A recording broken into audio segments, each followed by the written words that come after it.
പഴകിയ ഇറച്ചി പിടികൂടിയ സംഭവത്തിൽ കളമശ്ശേരി നഗരസഭയ്ക്കെതിരെ ഹൈക്കോടതിയെ സമീപിച്ച കേരള ഹോട്ടൽ ആൻഡ് റെസ്റ്റോറന്റ് അസോസിയേഷന് കീഴിലെ ഹോട്ടലുകൾ സുനാമി ഇറച്ചി വാങ്ങിയിട്ടില്ല. ബില്ല് കിട്ടി എന്നതുകൊണ്ട് മാത്രം തെറ്റുകാരാണെന്ന് എങ്ങനെ ഉറപ്പിക്കാൻ സാധിക്കും? പോലീസ് അന്വേഷണത്തിലൂടെ കുറ്റക്കാരെ കണ്ടെത്തിയ ശേഷമായിരുന്നു പേരുകൾ വെളിപ്പെടുത്താൻ.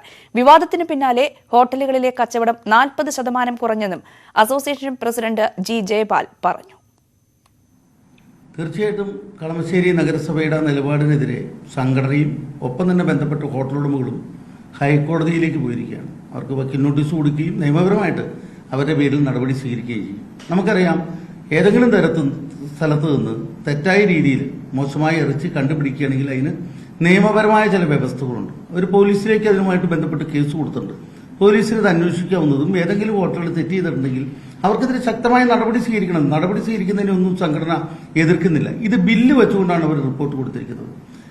എനിക്ക് അറിയാൻ കഴിഞ്ഞത് ഒരു ഹോട്ടലിൽ നിന്ന് 2021 കോഴി വാങ്ങിയതിന്റെ ഒരു ബില്ലെടുത്തുകൊണ്ടാണ് അവിടെ കോഴി വാങ്ങിച്ചു എന്ന് പറഞ്ഞുകൊണ്ട് അവരെ കുറ്റാരോപിതരുടെ ലിസ്റ്റിൽ അവരെയും കൂടി ഉൾപ്പെടുത്തിക്കൊണ്ട് കൊടുത്തിരിക്കുന്നത്.